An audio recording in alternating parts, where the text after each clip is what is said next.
नमस्कार, मैं हूं संजीव चौहान और आप देख रहे हैं वारदात। क्या कोई ब्रह्मचारी भी कभी बलात्कार कर सकता है? क्या कोई ब्रह्मचारी कभी अश्लील तस्वीरें उतार सकता है? और क्या कोई ब्रह्मचारी किसी को ब्लैकमेल कर सकता है? अब जाहिर है इन तमाम सवालों का जवाब ना में है, लेकिन भोपाल पुलिस ने एक ऐसे ब्रह्मचारी को गिरफ्तार किया है जिन पर कुछ ऐसे ही इल्जाम हैं। और यह ब्रह्मचारी भी कोई मामूली इंसान नहीं, बल्कि अरबों की दौलत का वारिस और सैकड़ों स्कूल कॉलेजों का मालिक है। आज अगर इसकी गिरफ्तारी नहीं होती, मैं यहीं आत्मदाह कर लूंगी।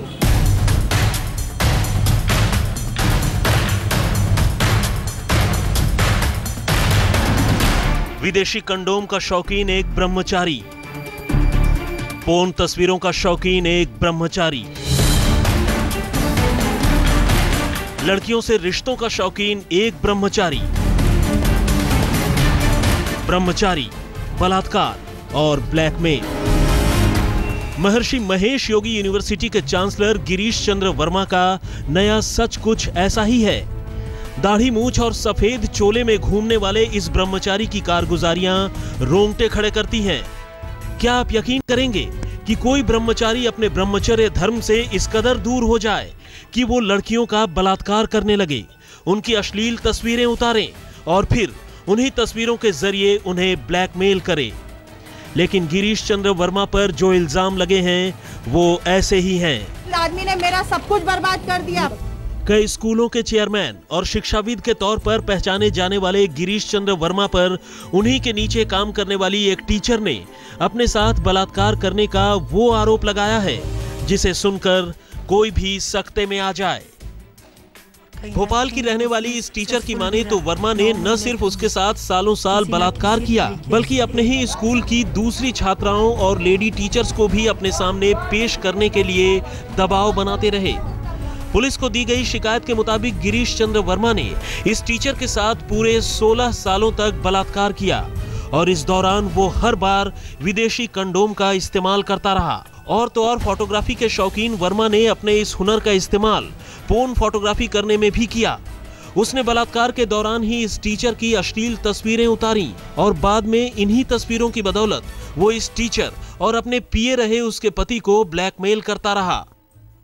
वहीं पे फिर नोएडा में कुछ इसने अपने आप, क्योंकि ये खुद फोटोग्राफर है, उसके पिताजी फोटोग्राफर थे, इनकी फोटोग्राफी की दुकान थी जबलपुर में, तो इन्होंने कोई एक इसकी फ़ोटो खींच ली कैमरे से और फिर वो फ़ोटो दिखा के कुछ और बहुत सारी फ़ोटोज़ खींच के एल्बम बनाया और वो हमेशा दिखा के कि ऐसा कर दूंगा, कंप्यूटर ये खुद बहुत अच्छा जानता है तो नेट पर डाल दूंगा। ये भी जो भी एक महिला को डरा धमका सकता था। टीचर ने अपनी शिकायत में बताया है कि गिरीश चंद्र वर्मा ने 1996 से ही उसके साथ ज्यादती करने की कोशिश शुरू कर दी थी, लेकिन 2 साल बाद यानी 1998 को उन्होंने पहली बार उसके साथ बलात्कार किया और फिर 2013 यानी 16 सालों तक उसके साथ बलात्कार करते रहे। इस दौरान उन्होंने उसके पति से उसके बैंक अकाउंट और ईमेल की आईडी और पासवर्ड भी हासिल कर लिए और ट्रांजैक्शन करते रहे। बाद में उन्हें पता चला कि इस आईडी और पासवर्ड से उन्होंने उसके पति के अकाउंट में अपने ईमेल आईडी से कई मेल लिखे ताकि वो जरूरत पड़ने पर खुद को बचा सके और उन्हें ब्लैकमेल कर सके। और इसी ब्लैकमेलिंग की बदौलत 1 जनवरी 2013 को वर्मा ने इस टीचर को अपनी ऑडी कार से अगवा कर एक बार फिर से उसके साथ बलात्कार किया, लेकिन वो इन तमाम बातों को शायद चुपचाप भूल जाती। मगर जब वर्मा ने उस पर दूसरी छात्राओं और टीचर को अपने सामने पेश करने के लिए दबाव बनाना शुरू कर दिया तो उसने पुलिस के सामने जाने का फैसला किया।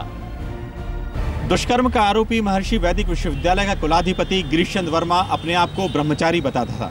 यह ब्रह्मचारी भी बड़ा अजीब था।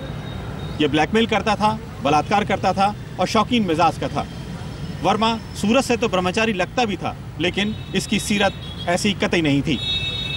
ब्रह्मचारी गिरीश चंद्र वर्मा अब कैदी नंबर 6364 बन गए हैं। कैमरामैन इरशाद के साथ अमित कुमार, भोपाल, आज तक।